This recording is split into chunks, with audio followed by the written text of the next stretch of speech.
Hey, what up everybody? This is Steviebreech coming to you with a video. This is actually a response video going out to my good buddy Jared out there on the East Coast. His YouTube name is Trademark629. You should honestly know who Jared is. He's made YouTube videos longer than I have. He's one of the cats that I always like to hang around with come WrestleMania weekend. The first time I ever met this guy, I didn't really know him. Then we had a ball running around Access at WrestleMania 28. And WrestleMania 30, this guy was by our side almost the whole entire trip. I got to spend the most time with him as ever, and he is a really, really awesome dude. Make sure you go check him out. I'm glad and I'm lucky that I get to consider this guy a friend. He has the gimmick on YouTube as basically, you know, the YWC's punching bag. He is the poster boy for everything that is wrong with the professional wrestling fan, and I don't know how he got this gimmick. I've always ran with it. It's always fun to, you know, give him a low blow to the nuts on Twitter about him, you know, downloading a show or streaming a show and just never really, you know, ponying up the money to pay for wrestling. I am going to use this video as a confessional to put it out there. Everybody knows that I like to give a lot of my money to professional wrestling. I am not a broke guy. I don't have a lot of money. I fall somewhere in the middle. It's I spend, like, people don't really understand. I mean, like, they look at my videos and they think that I go to work every day, I come home, and I tell my wife and kids that we're going to eat rice tonight for dinner because I got to buy a new t-shirt. I mean, the money that gets set aside for me to spend on personal things, and, you know, the money that I make off of doing things, you know, I do like to go blow on professional wrestling. But when it comes to the internet, I grew up in the internet age, where basically as I was getting older, the internet was getting newer, it was getting bigger. My first touch with the internet was getting on Prodigy. I touched on that on a video the other day when I was talking about In Your House, and that grew to American Online, and as you grew up, and the web just basically exploded. You know, we were always taught that the internet was, you know, for, you know, the future ways of making money. It was the way of sharing information. It was the way of, you know, making friends. Which is that I would not have the group of friends that I have today if it wasn't for the internet. You know, just basically having wrestling fans around the world that uses WrestleMania as basically, you know, the world's largest wrestling convention to get together. And, you know, in SummerSlam and other, you know, California shows, I know that my boys are going to be there. That's, you know, Zach and Luke and Miguel, you know, all those cast of crews. You know, we've just lost Kevin, who moved up to Seattle. So I don't know when he's going to be able to come to like another SummerSlam event again, but maybe this year's the last year and we're not going to have SummerSlams anymore. But, you know, WrestleMania is going to be in California next year, so it's, people are treating it like it's, you know, on my home turf, even though it's like 2 to 2.5 hours away from where I live. It's going to be awesome. But, you know, when it comes to the confessional thing, you know, since I have been making YouTube videos, you know, I have never paid for a TNA pay-per-view. I've paid for 2 WWE pay-per-views. You know, it's just, why would anyone stand in the line on the left to receive an item that knows when they have to get to the front of the line, they have to pay $45? Or you can stand on the right, and once you get to the front, they're going to hand you the same item, and you're not going to have to pay for it. You know, in the past, I had talked about, you know, my ways as a DVD trader when I first got into, you know, it was when I first got back into wrestling, you know, back in the early 2000s after I'd been out for a while. The way that I sort of caught up on what I missed during my 2.5 years sabbatical, if you want to bring CM Punk into it, to try and get myself caught up on basically, you know, what happened with Evolution and the Chris Benoit championship reign, you know, the things that I had missed. You know, I was gathering those things, you know, back up. You know, where basically you would go on the internet and you say, I have this show, and this guy says, I have this show. You make a copy and you mail them to each other. And that steamrolled into basically just bankrolling off of those things just by finding more people that wanted to buy, that wanted to trade, and it just that brings in a whole nother element of just basically you're gonna take money over other content almost just about every time, because the way the world works these days is it's just everybody knows the more money you make, the better off you are, pretty much. But I don't know. I don't really find anything wrong. I don't think of piracy and streaming and as a victimless crime, but I do see it as a crime that just basically there's no punishment. I don't think the cops are going to come knocking on my door and say, excuse me, sir, are you streaming the Money in the Bank pay-per-view?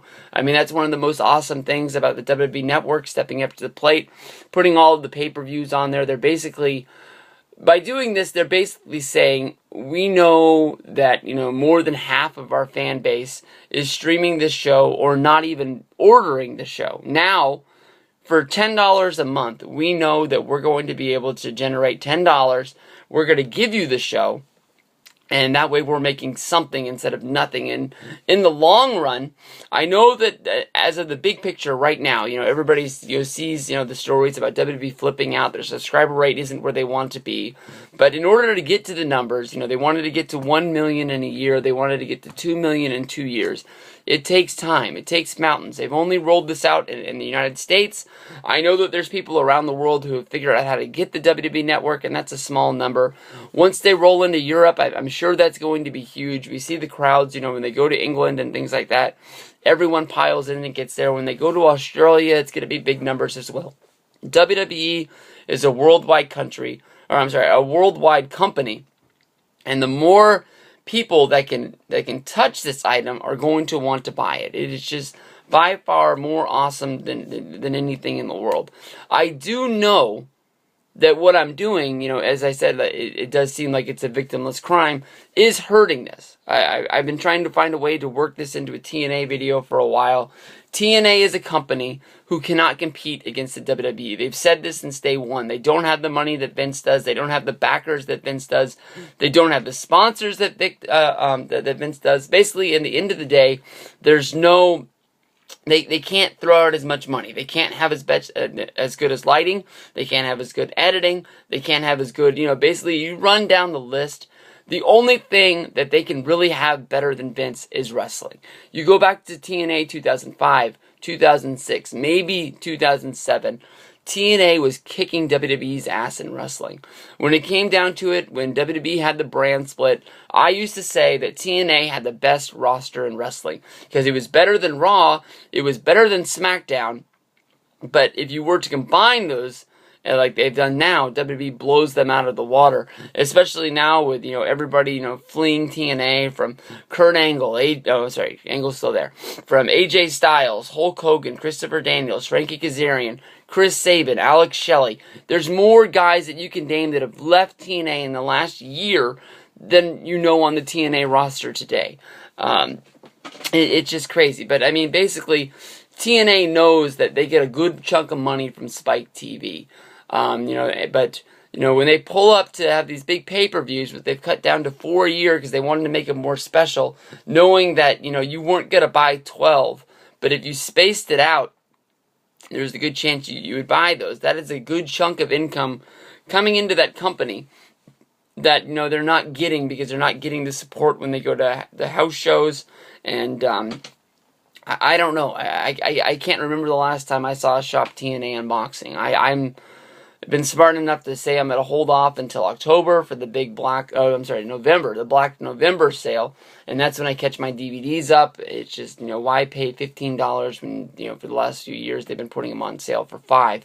I know that when I stream a Slammiversary, when I stream a Sacrifice or something like that, that's money that they could be using to build their company up, that they could have signed one of those people. So, when I do make a video bashing them for letting AJ walk, I do feel a little bit guilty for, basically not being able to help that company out as well. But honestly, I can't. Everybody's been praising Slammiversary for how great it was and how it doesn't really fit in with the TNA product because of how bad Impact's been for the past little while. I didn't think Slammiversary was that great. I didn't think that was a show that deserved $40. I mean, it is a DVD that I will buy and put on my shelf, but I will buy it for the cheapest price possible. So I don't know. I don't know if I've got my views across in this video as well as I was really hoping to. But I'm just, basically, the gimmick's still going to live on. Trademark is still going to be the dirtiest player in the game. But I just wanted to put it out there. I mean, like, honestly, if you've known me since day one, I bought WrestleMania 29, and I bought Royal Rumble 2014. That was the only reason, because I split those shows. The first one with Miguel and Zach, and then I split the other one with Luke and Zach, who came over to the house. Besides for that, I remember when I did my review on Money in the Bank 2011, I admitted that it was one of the best shows that I'd ever seen. I had a ton of fun watching it. I said it was so good that I wish I would have paid for it, but I knew that the next day the WrestleMania travel packages went on sale, and I gave WWE $1,800 for the WrestleMania 28 package, where I got to sit 6th row or whatever it was. And I felt that that was enough to put it over the top, saying like, hey, I'm a good guy. I'm helping support. But I buy a lot of DVDs. I buy a lot of t-shirts. I don't buy as many figures as I used to. I always see it as I'm putting a lot of money in WWE's pocket. So I'm sure that they wouldn't like it that I've said this now. But I mean, I don't think the streaming is that bad. Since canceling cable, I have to stream Raw. It's not a hard thing to find. I know that if one stream's bad, there's 6 other ones out there that I know of on my bookmark bar that I can go to. WMR is a good site. They've always, put it over well. But thank you, everybody, for listening to my... I feel like I'm on trial, or maybe I'm in the priest booth doing confession. I've done this once before, talking about selling DVDs back in the day, growing the collection out. But peace out, everybody. Have fun.